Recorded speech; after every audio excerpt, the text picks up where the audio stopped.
a small American town 15 years ago. I spent 8 years trying to reach him, and then another 7 trying to keep him locked up because I realized that what was living behind that boy's eyes was purely and simply evil. Halloween, the night he came home.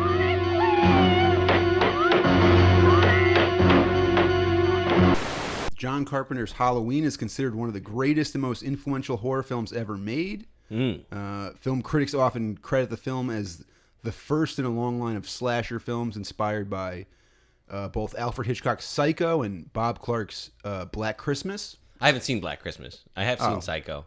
Watch some fucking movies, Russ. No, I'm joking. I'll get educated, you know? Yeah. No, I mean, I think Black Christmas was inspired by Psycho, and then Halloween's then in turn inspired by both of those. Mm-hmm. And then all the slasher movies are ripoffs of Halloween, so that's the lineage of the genre? slasher genre, yeah. Sure, yeah. It all started with Halloween. Well, it all started with Psycho. But really, it all started with Psycho. So, thanks, Alfred. Yeah. Hitchcock. Yeah. So even though Alfred Hitchcock, gaslit and abused women, he also made great films, right? Yeah. It's really started a good trend. Yeah. Not of, harassing women. Yeah. But of making people's... Oh, you won't have sex with me? Well, maybe you should kill yourself. Here's some birds to your face. Yeah. Just throwing birds at actresses while they cry. More. That's when the film industry was really, the Wild West. Oh, the early, prior to the 50s or what? When was Hitchcock? It was the 60s. 60s? Psycho okay. was 1960, I think. Okay, because, back in the early day, you hired people off the street. You're like, hey, boy, can you pick up 10,000-pound crane? And he's like, yeah, do you think so, sir? And then you get in here. And all the actors and actresses were like hobos that ran away from the Midwest on the trains. And they weren't going to cry about any abuse. They just fucking took it. Yeah, they were happy to finally be on filmed. And actually, saying that, Halloween had a pretty small crew. Like, if you look at pictures, it's probably like an under 50-person crew. Probably like 30, 40 maybe. Yeah, it's like dozens of people. It's not a big movie. Very small compared to nowadays when you'd have like hundreds upon hundreds of people. Yeah, I think it was even small for the 70s. It was like a $300,000 movie. Mm-hmm. And it went on to gross between 60 and 70 million, so super successful. Nice. And contrary to popular belief, Halloween wasn't a hit immediately. It was panned by critics at first. And it was marketed in the summer. It was a summer movie, or was it a Halloween release? No, I'm pretty sure it came out in October. Okay, well that's smart. And it was targeted at like teens. Kind of. I mean, this is that's another thing I want to talk about, because this is kind of before movies were targeted towards teens. Really, that came in the 80s. But what I wanted to mention is that there was a very unlikely champion of Halloween, and that was the late Gene Siskel, which I thought was pretty interesting. Go on. Who's that? You don't know who Gene Siskel is? I'm uneducated. Oh, of course. Yeah. Yeah, the guy with but he's the not the thumbs. type that you think would like a movie like Halloween. Sure. But he did. He gave it a thumbs and then it up. He gave it a good review, and then I think Roper also gave it a good review, and then it eventually, gained momentum and became super successful. And at some point, it was like the highest grossing independent film of all time. In 2006, Halloween was selected for preservation in the United States National Film Registry. Damn. Okay. By the Library of Congress. It was put on a shelf next to Chitty Chitty Bang Bang. Yeah. And, whatever else is culturally important. We can trust what Congress does. Yeah. I trust everything they come up with. So. Yeah. Iconic score that was composed by the director, John Carpenter.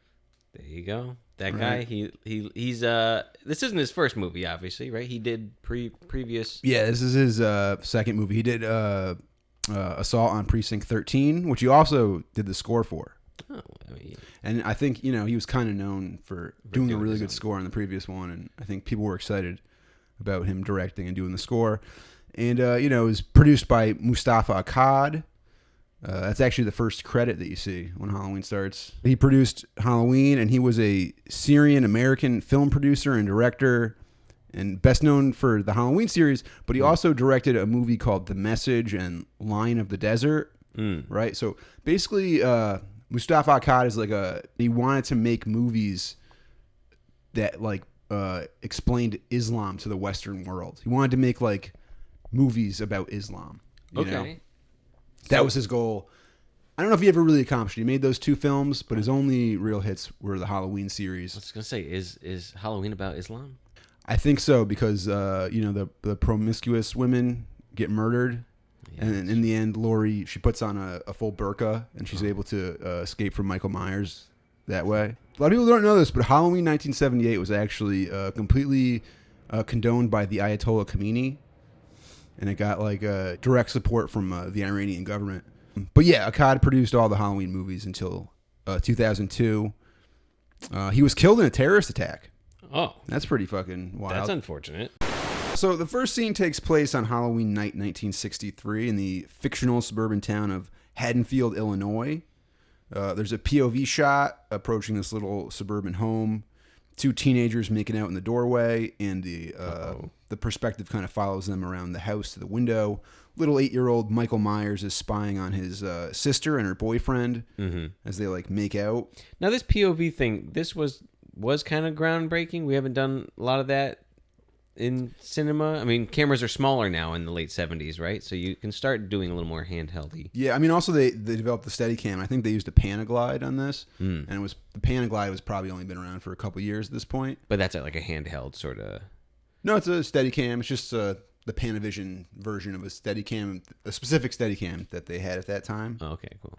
You know, the teenagers go upstairs and shut off the light, and the camera's perspective then goes into the house, into the kitchen, and we see little Michael Myers' hand grab a kitchen knife.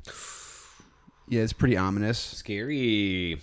But what's really funny here is that by the time the kid gets to the staircase, the guy is already putting on his shirt and leaving. Yeah, like so he must have like really finished quick. Before he even get his pants off. Yeah. Well, I gotta go. Actually, I hear my brother calling. Yeah. No, he blew a load in old Judy Myers and got out of there pronto. Probably not a bad idea considering what's about to happen next. Little Michael Myers walks up the stairs and puts on his Halloween mask, which makes a vignette over the camera, which is a really nice touch. 2 little eye slits, yeah. Yeah, and he enters his sister's room where she's brushing her hair naked.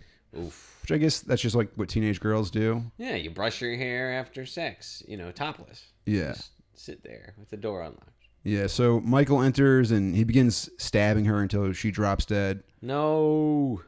It's not super impressed with the actress. Yeah, and it's a little like, and the Michael, don't stab me. And the violence is mostly like out of camera. You don't actually like you see a knife go down, but kind of like Psycho, you don't actually see like a stab. You just see a little blood on her. I think she probably just threw it up with her hand onto her exposed breasts. Yeah, nothing in Halloween is too graphic. Honestly, it was pretty tame. I'll say off the bat, all things considered, the movie isn't like as extreme as the series, as the genre gets. Obviously, they got to keep amping it up, but it barely even feels like an exploitation movie aside from like some of the nudity. So after he stabs his sister, Michael runs out of the house as his parents pull up, and there's like really bad ADR of his dad saying, "Michael."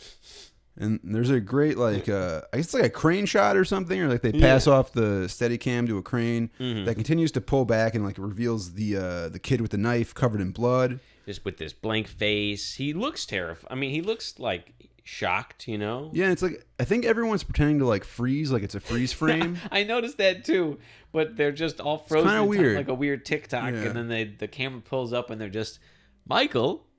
Aside from that, it's pretty great scene and a great opening for a movie, and that's what was great about film in the 70s. It's like an 8-minute long shot of a child murdering his naked sister. It was like a Steadicam and violence, and this was real 70s shit. So the next scene takes place 15 years later on October 30th, 1978, and we're introduced to Dr. Loomis, played by Donald Pleasence. How many more years after that? 15 years. It's 15 years. So if he was 8, 60. he's 23 now. Okay. He was 8. I think he he's was 8, 6. although I thought they said 6 at one point and they changed it to 8. I think there's a little bit of an inconsistency in the movie. Yeah, I noticed that too because I think. But 8 makes more sense. I don't know if a 6-year-old could stab someone to death. Yeah, so we're introduced to Donald Pleasence, who is now the fully grown Michael Myers psychiatrist. And he's driving with like a nurse, Marion Chambers, to pick up Michael from Smith's Grove Sanitarium. Yeah, they're in this picking him up so car. he can go to a court hearing, basically. And there's we're talking Dr. Loomis, this bald guy. Yeah, Dr. Loomis. That's Donald Pleasence. Yeah, Donald Pleasence. Has he done other things, or this is what he? Yeah, Donald Pleasence was a veteran actor. He was in James Bond and lots of big things. You know, that's probably the best part of the Halloween series is Dr. Loomis. Sure. So when the two approach Smith's Grove, you could tell something's wrong immediately because there's a bunch of patients in gowns wandering around in the dark, which is a great visual. It's a really yeah, it's pretty creepy. Great scene. Yeah, it is creepy. I mean, we've also set up in the car that picking up this Michael character, he's Loomis is not even calling him a he. He's referring to him as it. Yeah. And the nurse is like, isn't it, you should have a little more compassion or whatever. And he's like, yeah, fucking whatever. Yeah. These guys pure evil. So yeah, all these mental patients are wandering around on this like dark ground of the sanitarium. It's really fucking creepy. And then like Dr. Loomis gets out of the car to investigate or talk to a guard or some shit. And like Michael Myers attacks Marion Chambers in the car. Yeah. He like runs up the car in his medical gown. He like scampers up the yeah, back. Yeah, it kind of feels like they're trying to do like an exorcist thing. Yeah, he was kind of weird scampering. He's like a little spider crawl. Like a little fucking monkey getting into your shit. Yeah. And then like Marion drives around with Michael Myers on top of the car. And they try to like cheat this shot without the car actually moving. It's not a great sequence. Yeah, and I don't know if someone's attacking me, I'm not slamming on the gas. I'm not like pressing full. Just secure yourself in the car. I guess, dude, grab something else. There's a lot of that shit in horror movies. And then there's like a weird jump cut, and Michael like smashes the window in, and he throws the nurse out of the car. He doesn't kill her though, which is interesting. And he steals the car. And being in a mental institution his whole life, Michael Myers is still a decent enough driver. That he can. By the way, 78. This is a standard. He's driving with gears and shifting. Oh yeah, I didn't even think about that. I guess there probably weren't a lot of automatics, or I don't know. No, automatics were later. Yeah, copy that. So next the film cuts to a shot of a suburban street with the title Haddonfield, which what's interesting about this to me is like it's super obvious watching Halloween now that it was shot in Southern California. There's big palm trees in the back. It's definitely not Illinois or the Midwest. No. I was looking for it too. I was like, that looks like Burbank, dude. It's literally, now that you watch it, it's just a shot of Pasadena and somebody behind the camera sprinkling like fake leaves, very dry fake leaves. looking leaves. Yeah. Yeah. It is pretty funny because back, I'm sure you I wanted to believe it, but I was looking for the scenes, and it's clearly there. Yeah, especially like the streets and the gutters really give it away, and just kind of the houses. They're obviously like little California houses. I will say, it looked like there was cloud coverage a lot. So the first scene's kind of dark. Either that or smog. Yeah. It's just a lot of smog from the 80s leaded gas. Maybe or 70s leaded gas. Shot on some overcast days or something. I think they shot in the spring. So well, that might do it. Yeah, is it more overcast in the spring? Yeah, June gloom. I guess June's not really spring. I don't know. Either way, they had me fooled for a second, but then I saw palm trees. And I mean, Pasadena does have like a suburban look to it, so it kind of works. But it's definitely Southern California. Illinois would be flat. I don't know. Doesn't matter. Yeah, I don't know. But it's obviously California. Yeah, if you've been here, then you'd know it. So next we're introduced to Laurie Strode, who's played by Jamie Lee Curtis. Yeah. Jamie Lee Curtis is the daughter of Janet Leigh and Tony Curtis, and Janet Leigh played Marion Crane in Alfred Hitchcock's Psycho. Yeah. So I think they kind of cast her, hoping they'd get like press. Sure, interesting about that. So Laurie is sent by her realtor father to drop off a key at the abandoned Myers house, and she's accompanied by Tommy, the child she babysits when his parents are out at swinger parties. Yeah. You gotta have someone watch the kid. Yeah. You're gonna be out there for a key party or whatever. You gotta 3 a.m. have a virginal teen watch your child. So Laurie and Tommy get to the Myers house, and Tommy warns her to stay away, but she approaches the house and gets the key. Unbeknownst to her, What's that? Yeah, whatever, Tommy. Yeah. I'll do whatever I want. I don't know if this is a horror movie yet. Yeah, and I mean, I do. I love Jamie Lee Curtis has like a little lisp, and it makes her character just seem so much more realistic and like just some real teenager. Yeah, the outfits are very 70s. Everybody looks like a grandma. But yeah, like especially young. Laurie, who's like the more reserved of the friend group and whatnot. But unbeknownst to Laurie, Michael Myers is like inside the house and he's looking at them through the glass, Breathing away. Yeah, like more creepy voyeurism. Yeah, there's a lot of voyeurism. That was the word I was looking for. This movie feels like very more voyeuristic, right? Because at the beginning he kind of like spies on it. He's spying through the window, and then he like spies through like the hole while his sister's having sex. Yeah. He puts on the mask. It gets like tighter, and now we're watching people without them knowing from behind glass. So. Yeah, Perverts. most of the suspense in Halloween comes from, the characters on screen not knowing something that the audience knows, and, there's somebody watching, or they're not alone, and, a lot of cheap shit like that, or characters walking around in fucking rooms without turning the lights on, which I always think is very funny in horror movies. Yeah, dude, just turn the lights on. You would just turn the lights on. You wouldn't Immediately. stumble around in a dark room, waiting for a fucking jump scare. Waiting for someone to come out and stab me. Tommy heads off to school, and Jamie continues on, oblivious that Michael is now following her. And it's a pretty terrifying setup. You could hear him, like breathing in his fucking stupid William Shatner mask, which we actually haven't got a good shot of yet. Like, yeah. We for those who and don't I assume know, everybody kind of knows it's a William Shatner mask. Right. It's like spray painted and been repainted, has the eyes cut out, and which is funny because it doesn't really look like William really Shatner. effective. Yeah, It's probably some cheap bullshit. They were like, that kind of looks. yeah. like Well, Halloween masks in the '70s weren't great, right? right, no, for sure. But it's effective enough. Just spray painting the stupid mask white and punching the eyes out of it. It works. And actually, the fact that it's And they never were able to recreate the mask successfully again for any of the other ones, isn't that funny? Halloween 4, 5, 6, all the masks like shit. Funny. But yeah, I mean, it's actually kind of surprising that they were able to get a latex masks, because I believe in the 70s most masks were like hard. They were like hard plastic. You threw it over your face, and it was like you'd slide it up over top of your head when you didn't want to wear it. You know what I'm talking about? The style of mask where it's like I a don't string think around latex existed before the 70s. There you go. That's know? why it's now the option. But anyway, yeah, mask looks cool. It was a good design. Anyway, we haven't got a good shot of it yet, and he's following Laurie around. Yeah, he's following Laurie around, and yeah, he's Michael Myers is a bit of a mouth breather. Yes, he's got deviated septum. So Laurie continues to see Michael throughout the day, and it's pretty creepy but grounded stuff. There's a scene where the kids at school taunt Tommy about the boogeyman. That's another thing. It's like I think part of this movie, it's about like the local legend of the boogeyman and that one creepy house, or that place where something fucked up happened. Haunted thing, yeah. Yeah, and then the kids all like trip Tommy, and he smashes his pumpkin. This was sad. Yeah, that bum you out watching a little kid get bullied. Yeah, I was ready for Michael to Reminds you come of over and little stab Russ. those other kids. Little Russ getting picked on. Smashing my pumpkin. And yeah, and then the kids run right into Michael. Just bump right into Michael Myers, little jump scare, and then Michael Myers proceeds to stalk Tommy in the schoolyard. Yeah, why?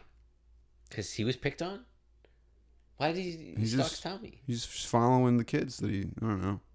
Look, the 70s were a much more innocent time, Russ. You could still get away with putting on a Halloween mask and stalking children at school. Yeah, just walking around outside in your grungy one piece. Yeah. Why would you, if you're gonna steal clothes, maybe steal something a little bit better than a dirty jumpsuit? It's a mechanic's outfit, I think. Yeah. Hey, man.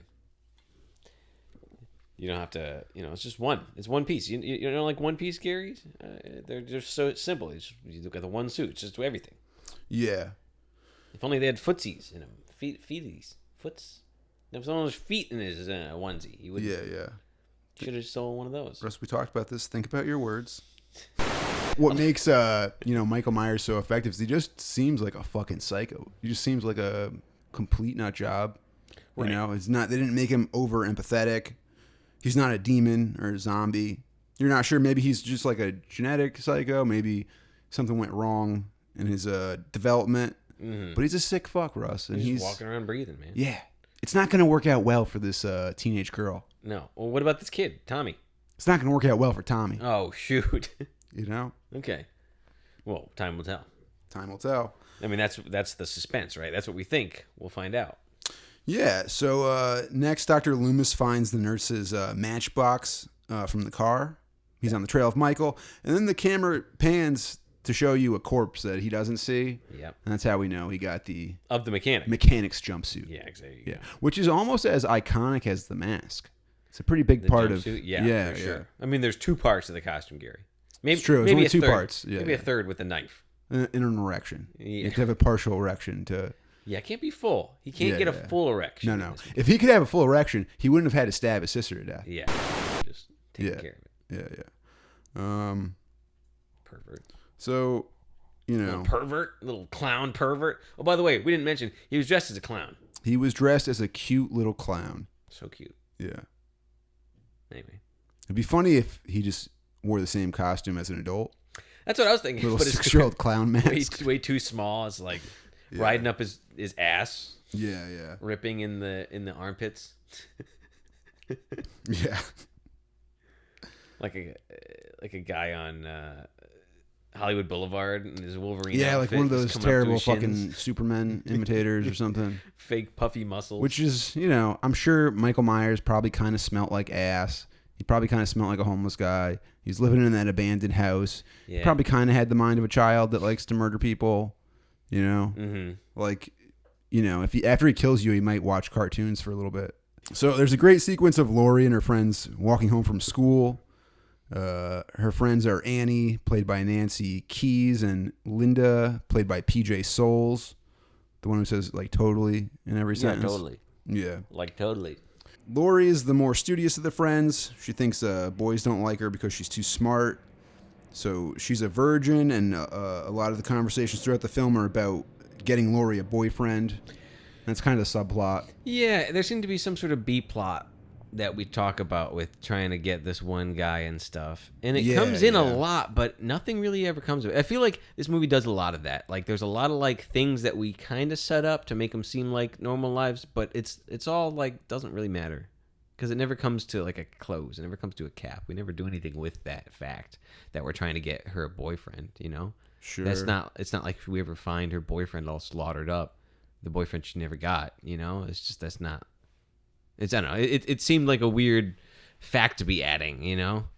But, you know, so you're trying to build characters here, and you're trying to build a believable situation and add additional B-plot. So I can dig it all, but I kind of wish there was more closure on things. Jamie Lee Curtis's acting is pretty good. Mm-hmm. The friends, they're not great, but it's all like pretty believable, and it's grounded enough, and it kind of works. And then like Michael Myers drives by in his stolen state licensed vehicle, and like Annie yells at him. Station wagon. Yeah, there's a little sequence where like he stops and speeds away. And then like later Laurie is walking with Annie, and Annie sees Michael hiding behind a hedge, so she like storms up to him and she's ready to go like, you know, full white woman on him. And then he's just like gone. He's not even there. And dude, this guy's fast. Yeah. Michael, he's like super quick. He is fast, but he really gets himself seen a lot. Yeah. He's like, he'll stand there. He'll let you see him once. Oh, here's his silhouette. Yeah. Oh, there he is on the corner. And then he fucking bolts. He knows you see him, and then he's gone. Right? Yeah. You can be looking right at him, and then he's gone. Fucking pew. Yeah, and then Laurie gets to her house, and he's like out in the clothesline.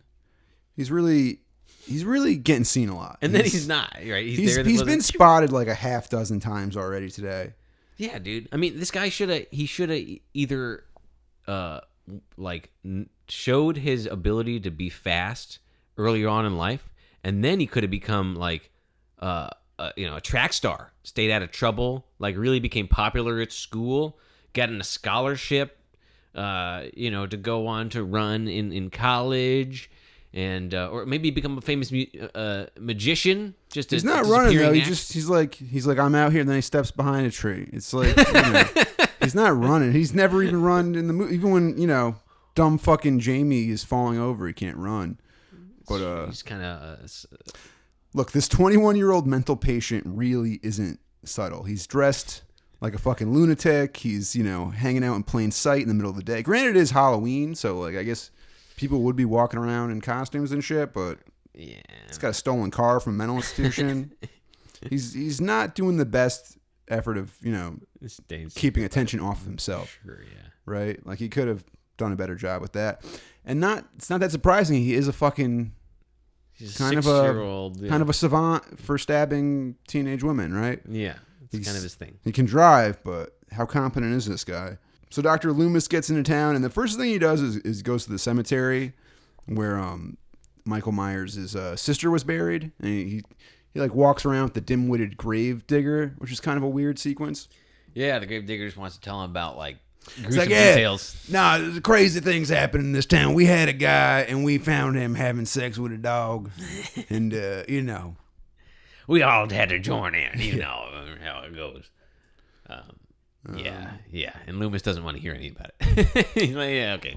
Yeah, it's a weird sequence. And then, like, a pretty great moment when they realize that Michael Myers has dug up the 15-year-old corpse of his sister.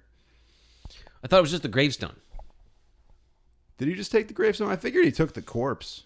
I mean, you might as well if you're taking the gravestone. Yeah. Take the I don't know. Maybe it's the gravestone. I thought it looked like a hole that was big enough for a body, but maybe it's just the stone. Laurie's friend Annie picks her up, and they smoke a joint and listen to Blue Oyster Cult in the car, which that seems pretty teenager stuff, I guess. Yeah. Right? Yeah, we used to smoke a joint in your car. Listen to... In the 70s and listen to Blue Oyster Cult? Yeah. Yeah, it's cool. Smoking weed. So, yeah, Jamie doesn't know how to do it or Laurie doesn't know how to do it very good. And yeah, of course, she's the more reserved. Here's another thing. Like, I guess nothing really comes of the weed, They smoke weed, but I guess that's the point of this showing the scene is that to show that Laurie... Well, what would come with it? Laurie doesn't party. Were they going to eat Oreos the next scene, Russ? Yeah. But they talk They to eat her. a lot of Halloween candy, They go and have a conversation with Annie's sheriff father, which I think would fucking give me a lot of anxiety. Yeah, I feel like she should. 17-year-old kid smoking a joint. I don't know if I'd want to talk to Sheriff Lee Bracken. I think she'd be freaking out more, right? Yeah. But they play it cool. Yeah, and then like her dad's, at the hardware store where there was a break-in. And he's like, no worries. Somebody just broke in, took some ropes and some knives and some Halloween masks, and like it's no big deal. That's the making of napalm and I don't know. I mean, I think Michael Myers could do some damage with his ropes and knives. And chains. Yeah, chainsaws. And then, like, he's in the car, like, right behind them. And they've seen Michael Myers? this car. Yeah. Oh, yeah. They've already seen this car. You've seen him just parked around looking at him. So he's driving, like, 5 feet behind him, and they're just completely oblivious. Dude, they're high. I guess so. I guess that's the explanation for that. It's like everybody else in L.A. You're just driving around high, not paying attention to anything, listening to Blue Oyster Cult. Yeah. And then, meanwhile, murderers are right behind you. Yeah. You wouldn't even know it. You have a fucking dude who's going to tie you up and stab you to death.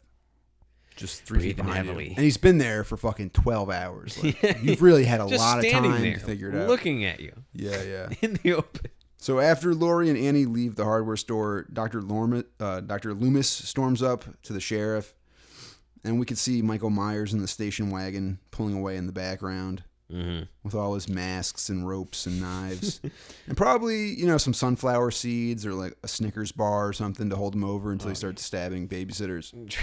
Trail mix. Something from the counter at the hardware store. Like, Yeah. I don't know what they'd have in the 70s. Gum. I hope they'd have something more than gum, because he probably hasn't had a solid meal since he left the mental institution. And, he's up for a physical night at work. So back in the car, there's some more dialogue fleshing out Laurie's character. She's shy and she's having trouble getting a boyfriend and blah, blah, blah. And then the theme kicks back in, and there's Michael Myers tagging them again. And he's really taking his sweet time with this. He's driving like 5 feet behind them.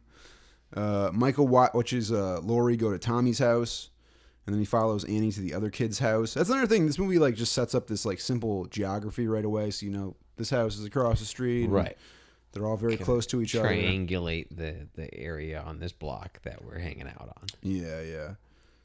And then Michael watches Laurie say goodbye to the kid's parents and stuff, and it's all just like with the camera from far away. Just more watching. voyeurism. Yeah. Just watching. Loves watching. And meanwhile, Loomis and the sheriff go to the Myers house, the abandoned house, and they find a dead dog. That Michael ate. Did he eat it? That's what they were saying. I was gonna say that. Yeah, he finished up his. I thought they trail meant mix. that more like metaphorically.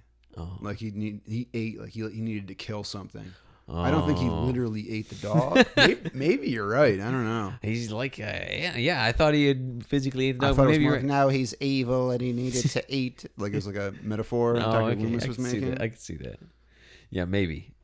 Just had to. There's fucking cum on the dead dog's back. Well, yeah. I know Michael was here. To season it before There's he a ate dead it. dog with semen on it. I'd smell that semen anywhere. Yeah. He did watch after this kid come into adulthood. So Yeah, and there's a great scene where like Loomis fleshes out more of his history with Michael, and he's talking about how this kid is just inhumanly patient, constantly staring towards Haddonfield, and he's just completely gone. I met him 15 years ago. I was told there was nothing left. No conscience, no reason, no understanding. Mm-hmm. In even the most rudimentary sense of life or death or right or wrong. I met this 6-year-old boy with a blank, cold, emotionless face and the blackest of eyes, the devil's eyes. I spent 8 years trying to reach him and another 7 to keep him locked away when I realized what was living behind that boy's eyes was purely and simply evil. Yeah, so I don't know. I feel like there's something more you could do, Dr. Loomis. Like, It's easy for you to say, Russ. Are you a fucking psychiatrist? kid psychiatrist? No. Yeah. No, I'm not. But I feel like the 70s was not the time to be, they didn't have the know-how yet. I'm not knocking on anybody who practiced medicine in the 70s, but they were like, slipping you LSD and locking you up for 72 hours, then beating you in the legs, and then force-feeding you. Well, that's what's really happening. electrodes. Michael Myers was a part of the Harvard LSD experiments with the Unabomber. Yeah, exactly. And that's why he stabbed his sister. Oh, when he was 5. Yeah, yeah. They Well, it was slipping- 1963. slipping into his water. I mean, honestly, that was probably the cornflakes. time for that shit. Donald Pleasence, his performance is very subtle. It's a really good performance. Oops, all LSD. Oh yeah. Loomis, you mean? Yeah. What did I say? No, I mean, I think you said the actor's name. Oh, okay. Yeah. So what I thought was kind of weird about this is like Dr. Loomis is so freaked out. He's got his gun and he like pulls his pistol when the fucking shutter breaks and whatnot. But then he tells the cop not to like put out an all points bulletin. Yeah. For Michael, it's like, I don't know, man. Maybe you should have put out the all points bulletin. Yeah. Say, hey, there's a murder on the loose. I think maybe the idea behind was so that he can go out and kill more. I don't know. I really don't know why Loomis would say that. Just so Michael doesn't disappear and run away, knowing that cops are looking for him, or Yeah, it's a weird line. I think here's part of a theory. Loomis wants Michael to kill. Oh yeah, Loomis helped Michael escape, and Loomis, he's this weird character, right? He's kind of always mad. He's leaving the place being like, I told you to get more men, and like, we didn't listen. And he's like, I know you didn't listen, and he kind of has this better than thou attitude towards everyone he hangs out with. You're right. And he's like, I'm better. I know what's right. This boy is evil. I've made this monster, Well, nobody takes him seriously. He's telling all these fucking people that this fucking retard's going to go and stab babysitters. murder. And there's like, he's fine. He hasn't talked in 15 years. He's not going to stab babysitters. And exactly what he's fucking worried about happens. Yeah, but I mean, think about it, Gary. All right. So he's got this contempt. Loomis has this contempt for like the judicial system. He's like, I don't want to listen to those schmucks. Yeah. I need to prove that Michael's crazy so he doesn't, like, they don't let him out. Yeah. And it's legally okay for him to walk around. So he puts up, he there's even a line where he's like, someone's like, oh, Michael can't drive. And he's like, well, he was doing well last night. Maybe someone around here gave him lessons. Nudge, nudge, yeah. wink, wink. He hung out with this kid for 15 years. I think my argument is that Loomis made this monster kind of by accident, just through trial and error. He doesn't know what to do. He's maybe an accomplished psychiatrist before that, and he, helped other people, but this has been a real issue. This one character, Michael, who just seems to stare at the wall and plot people's death or whatever the hell he's doing. And no matter how much LSD they slip him, Loomis doesn't. He just doesn't understand how he can fix his child, and so he comes up with this plan to let Michael escape and see if he'll fall into the same. I don't know. I'm crazy. I took too much LSD as a child. No, I mean that's your hot take. I don't buy it. I think he wants Michael to never get out ever. No, okay. So let me piss. No, I think he's supposed to be just like obsessed with not letting Michael ever get out. He at one time, Dr. Loomis was like a young psychiatrist, and he's like, I'm going to go in there and make a difference. I'm going to help this kid. And he got in there, and he had to spend 8 years with this fucking lunatic. And now he's just like, lock him up. I need a gun, please. Get more men. Don't ever let him out. And like, he just knows that this dude. Well, what could Michael have done in there that would? He probably just sits there all day and draws pictures of like him fucking stabbing women. Sure. He's far gone. He's and he knows it. Okay. That's my assumption of. No. I mean, Loomis. That's where I landed. The more I thought about it, the more I was like, well, Loomis is like. At one point, he had a full head of hair. He was going in there. He was like, I'm going to help these kids.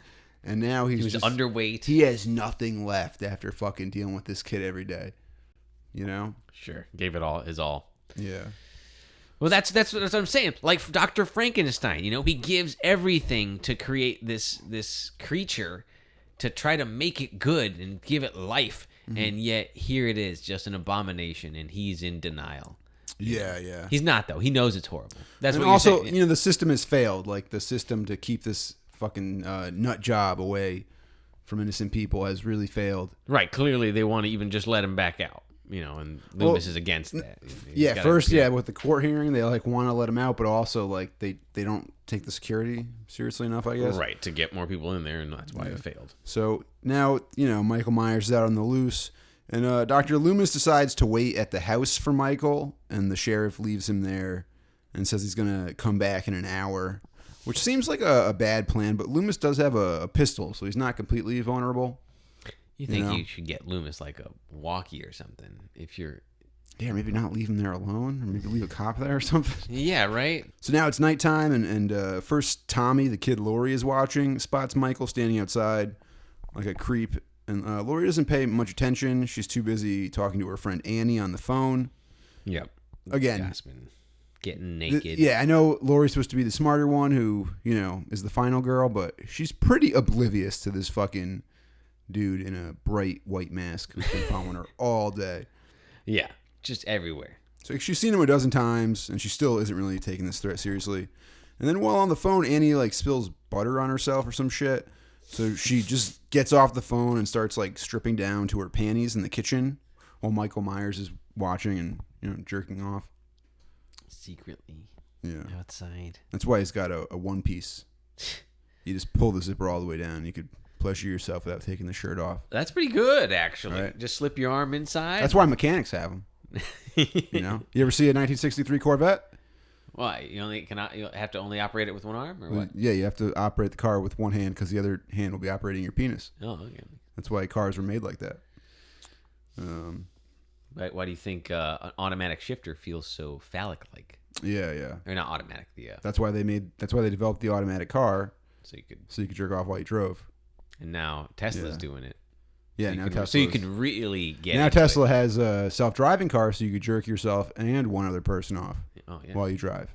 And I think if you... That'd be mad funny. That's why Elon Musk has developed the Tesla. So you could jerk himself and his friend off while he drove. There's actually even a seatbelt around your neck, and you can have it choke you out a little choke bit. you. That's the David Carradine package. Yeah, as long as it doesn't malfunction. You get the hands-free driving, jerk off, and the butt plug, the neck restraint and butt plug. Yeah, there you go. Wow. Tesla's really doing it. Yeah. Only in California. Yeah, right. And you got to keep paying for the butt plug feature. Otherwise, it's permanently out. Well, that's the thing, Russ. The car, it already has all the mechanism for the butt plug feature, but you have to pay the company to unlock the feature. That's what I'm saying. Which a lot of people, they complain about this with Tesla. You know? Yeah. So you're buying a car, but you got to pay more to unlock all the features in it. It doesn't make much sense. What happens to the good old car where you could just... Yeah, a good like old these fashioned 70s car. cars. You pop the hood, you could change the oil yourself. They're made of metal, dude. Fix it. There's no computer. No, You you know? just took off the parts because it's a machine, and you machined it back together. You ever been in an accident, Gary? They suck because with a new car, I mean, I've been in an accident with an old car, I've been in an accident with a new car. Old car, oh crap, the car is still drivable. I'm gonna shift it and like drag it off the road like 300 feet, whatever. New car, bump. Oh, I hit something on the side. Beep, beep, beep. The car's off. Disengages the car's engine. done. Yeah, it's like now you're stuck in the middle of the highway. Everyone's honking at you because you had this tiny fender bender. Yeah. And it's like, stupid. Yeah. That's why, you got to start mailing bombs to senators, Russ. Wait, ahead of you, Gary. No. Yeah. Cut that part out. Cut that part out. Then Annie hears the dog barking, and suddenly the dog's not barking, so we know our boy Michael Myers is hanging out. Hungry and doing his thing. He's choking some dogs. This guy really loves killing teenage women and dogs. Yeah, it would seem. That's what he's about. And then inside the house, Laurie and Tommy are watching The Thing from Another World. Which is funny, because Carpenter would go on to direct The Thing in '82. What a fun fact, Russ. Isn't that nice? It's a fun fact. Annie is washing her clothes, and she locks herself in the laundry room. And she tries to climb out, and she gets stuck with her ass up in the air until the little girl finds her. Yeah, it almost feels like it's going to be like a stuck porn. You ever see one of those? It's the only type of porn I'll watch, Gary. Yeah, yeah. You're like, I got stuck in a drag. I got stuck out the window. Yeah. My younger stepsister showed up. Yeah, yeah. It's kind of weird. The trends in porn are weird. It's like a lot of stuck porn, a lot of incest porn. Yeah, I'm hoping that's not a reflection of society and instead just something weird. Oh, okay.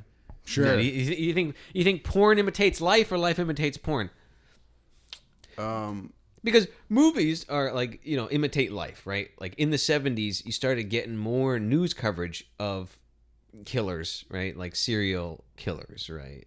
People Actually, I mean, I highway think murders? no, in the late 70s, well, in the early 80s, there was like the stranger danger shit, but I think that kind of came after Halloween. I think maybe the movies inspired maybe a little bit killers. No, not inspired the killers, but inspired coverage. The fake fear of it, the pseudo fear, because there really wasn't an uptick in crime. Crime was going down. Sure. Into the 80s and shit. When were a lot of the serial killers killing though? Throughout time? Oh no, I mean, I think the serial killer thing really started in the 70s. So maybe Halloween's kind of influenced by like John Wayne Gacy and Jeffrey Dahmer and shit like that. I think Psycho. I don't know if Psycho is really based off of serial killers. I don't know if there were a lot of serial killers in the 50s.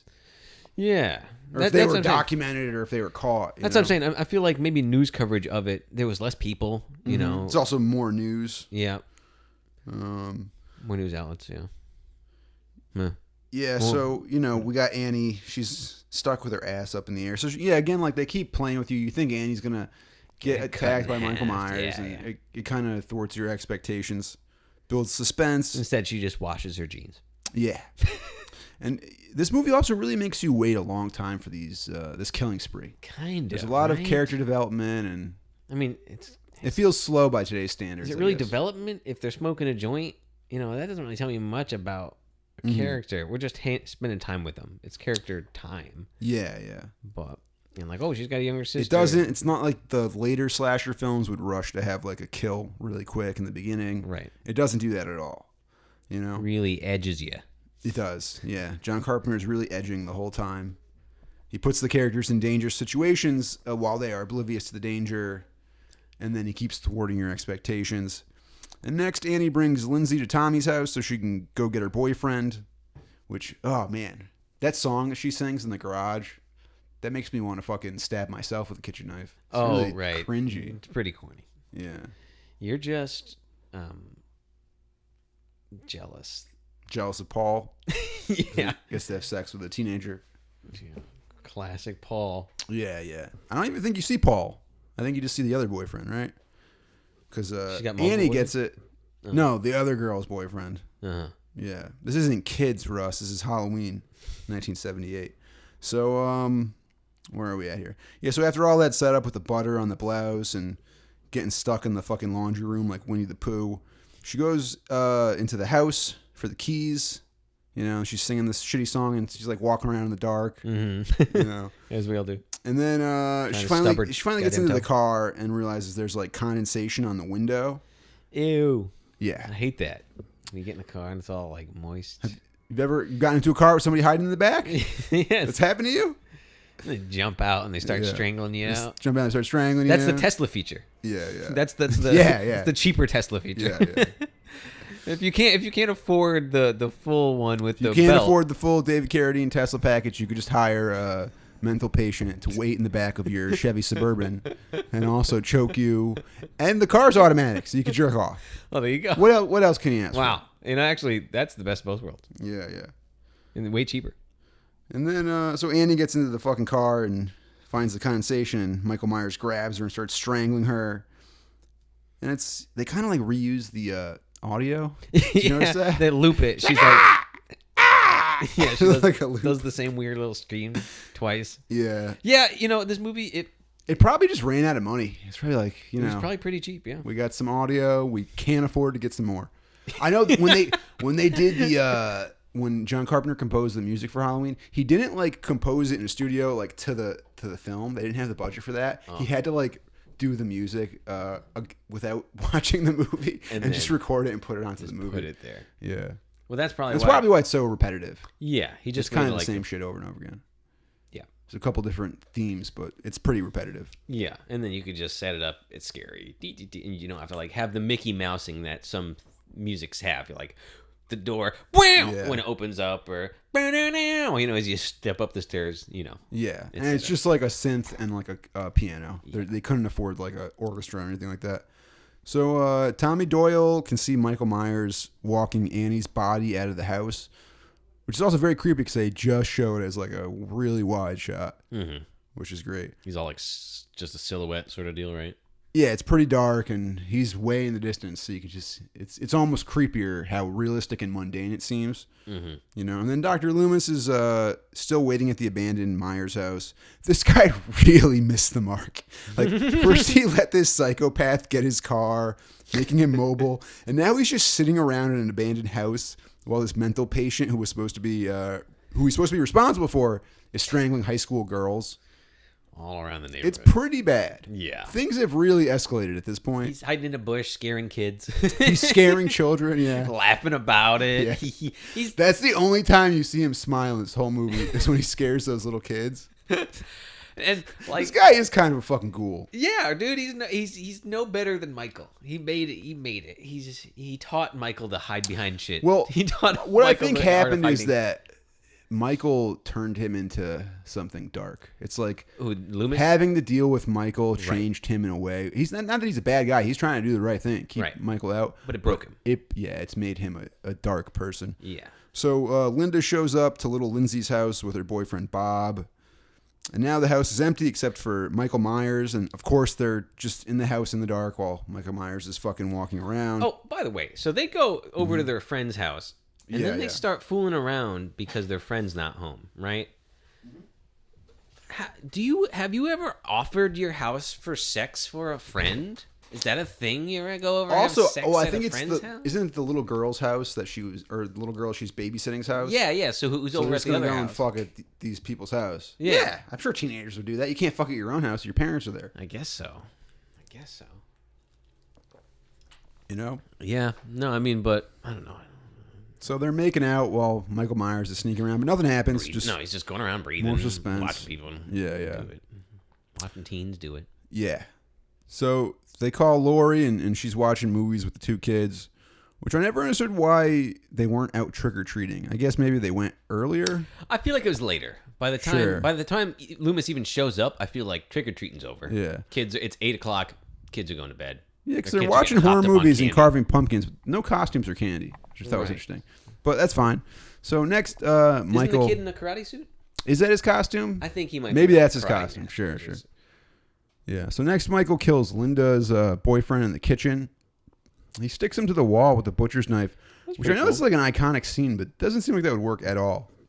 Yeah. You know? I don't know, man.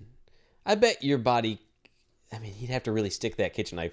I don't think that knife's Really long deep. enough. Yeah. Yeah, I don't think that would stick somebody to a wall. Yeah, and even if you did stick it in, it would be past the point of the knife's balance, and I feel like it would bend the whole thing. Yeah, it wouldn't. Yeah. It wouldn't work. But we'll suspend Michael disbelief. makes it work. Yeah. And then, after Michael pins Bob to the wall with the knife, he just like stands there staring at him like a nut job, which is pretty creepy. So then Michael goes into the bedroom with a bed sheet over himself and Bob's glasses over the sheet. And I guess like he's trying to trick Linda into thinking he's her boyfriend, but I never really understood the glasses over the sheet. It seems kind of goofy for a movie about like a psychopath who's murdering young women. Right. Well, they had to not give away the shape of his weird William Shatner head. Why didn't he just put the glasses on? Yeah, all right, sure. I mean, it's hard. Yeah. You think just the sheet would have done it? Yeah, the sheet would have done it. But Michael's an artist, Gary. Michael strangles Linda to death while she's on the phone with Laurie, and Laurie isn't sure if she's in trouble or just getting railed by her four-eyed boyfriend. Nerd. Well, he's at least he gets Well, pussy. He's getting laid. He's getting Yeah, laid, so that's pretty cool. I mean, Laurie doesn't get any sex. Right, which is why she's jealous. Yeah, she doesn't seem too jealous, but No, I mean, but who wants to listen to their friend having Yeah. sex? yeah, right. It's kind of weird. Sorry. Yeah, I don't want to listen to you have sex. That'd be weird, Oh. especially if it was with against your will. You know, I'd be like, this is very sad. Yeah, that would be unfortunate. I'm sorry you had to hear that recording. Yeah. But after Michael Myers kills Linda, he like picks up the phone and puts it to his goofy fucking mask, which is pretty funny. Yeah, why would he do that? To listen? Yeah, I guess he's listening to Laurie. Also, who are these people to Michael? They're just teens, right? He came Yeah, back. that's another thing too. Is that like in Halloween 2, they kind of link Laurie to being related to Michael, and in the TV version of Halloween, they also do. They shot all this additional stuff. There's a TV version? There's like a a TV edit? There's a TV edit, and it's made longer, so it could be 2 hours. So they shot additional scenes when they were making Halloween 2, where it's like Loomis in the hospital with child Michael Myers and little kid Michael Myers staring at a wall. And the scenes, they're not terrible, but they're only in the edited TV version, And not the ones you get on DVD. not the R-rated 1978 version. So Laurie puts the 2 kids to bed and heads across the street to see what's going on with Annie and Linda, completely unaware they were both murdered by the guy who's been stalking her all day. And she finds corpses in the upstairs bedroom. Ugh. Yeah, along with the tombstone of Judith Myers. And Which is interesting. Go on. yeah. Nothing, but this kicks off the ending where she finally, has to face off against Michael. It's interesting that Michael would make such like kind of a neat presentation of this. Like He's that collecting his trophies. he would put the tombstone on the bed. She'd Yeah. put the girl underneath it. What's He'd weird is stuff that the friends in tombstone closet. stays on top of a bed. You think a tombstone would be so heavy you would fucking flip a bed over? Sure, like That's a flip it styrofoam backwards. tombstone. Oh, Yeah. But no, I got maybe this is kind of makes sense psychologically. He's like collecting these weird trophies. Mm-hmm. He's a fucking weirdo. Right. And he's You know? been locked away staring at a wall for 15 years, and now Yeah. he's able to do whatever. Yeah.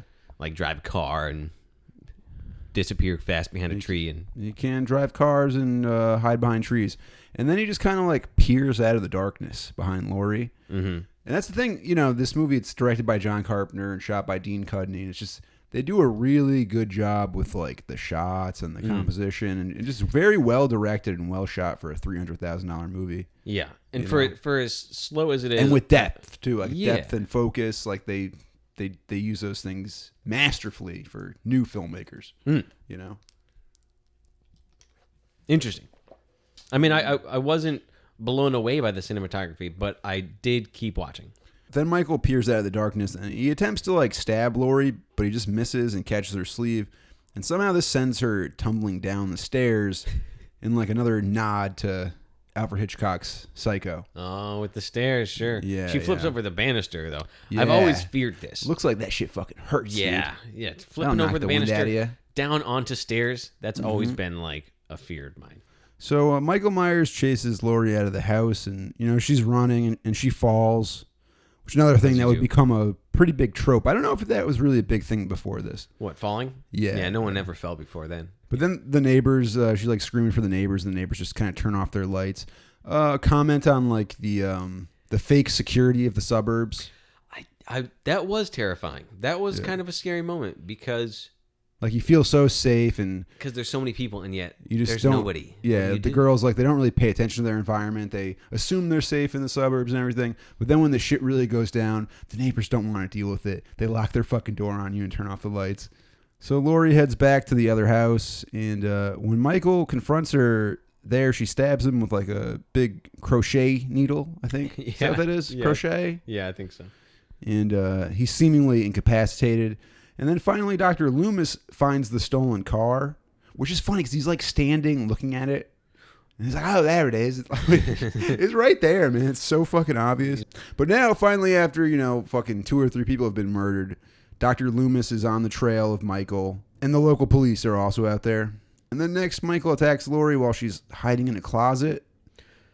And she stabs him with a clothes hanger. She climbed into a closet. She opens the bay doors like she's gonna get outside, but it's like a second story. Well, she has the kids hide in their room, and then she goes and hides in the closet. Doesn't she send the kids out? They come back? No, she tells them to go in their room and lock the door. Why doesn't she go in the room and lock the door with the kids? I don't know. I mean, the door is probably not going to help either. Yeah, this guy punches through doors. Yeah. He's But she stabs him with a clothes hanger, and right then in the eyeball. He drops his knife, and she grabs the knife and puts it in his guts. Stabs him in the guts. So again, Michael is seemingly dead, but like the little kid said, you can't really kill the boogeyman, and he just pops back up. Oh yeah, he slowly rises like that. It's become a cliche, like Laurie falling for no reason when she's running, but Michael Myers, he just sits up like a robot, or like the Undertaker from the WWE. But I guess the Undertaker probably got that from Michael Myers. Yeah. Also, the final girl trope and the sexually active teens being murdered, the masked killer, it's all comes from Halloween. Yeah, for right? sure. And Halloween just got it from Psycho and Black Christmas. So Dr. Loomis sees the 2 little kids run out of the house screaming, and he finds Laurie. She's being strangled. And she pulls off Michael Myers' mask, which is interesting because it's just some goofy-looking kid. Yeah, it's like a 21-year-old, So Dr. Loomis enters right at the fucking last minute, just in time to save Laurie. He shoots Michael. He shoots him a fucking bunch more. And then Michael Myers falls out of the 2 big bay windows that she had opened. Yeah, there's sliding glass doors or whatever. He just falls right out of the house, slams onto his back into the backyard. And then when Loomis goes to look for him, he's gone. Loomis shoots one more time. Yeah, or he after Michael Myers is already gone, he pulls the trigger once. He pulls the trigger. He's so trigger happy. Yeah, it's kind of weird. Yeah, he's been waiting for this moment to just. He's been preparing himself to shoot this mental patient. Yeah, that's why he bought that gun. He didn't buy that gun just to have a gun. He bought that gun specifically to shoot Michael Myers because he knew this kid was a fucking problem. Yeah, because he made it a problem. I don't know. I think it was already a problem. He already stabbed his sister. Problem child. Yeah. Bad seed. Yeah. Totally evil. Shoot him. Yeah. You have to wait till he's killed 3 teens and strangling a 4th one before you can really let him have it. Yeah. Well, waiting at the house was a bad move. Yeah. I think in hindsight, he probably should have been pacing actively around looking for the killer instead of, oh no, I'll wait here for him and he'll show up before he murders a teenager. I'll scare some kids and toilet paper some trees while I'm out here. Let's put some baloney on a car. Your dick is small, Billy. He screams at the kids. Who said that? Who said that? I'll beat you up. Your mom.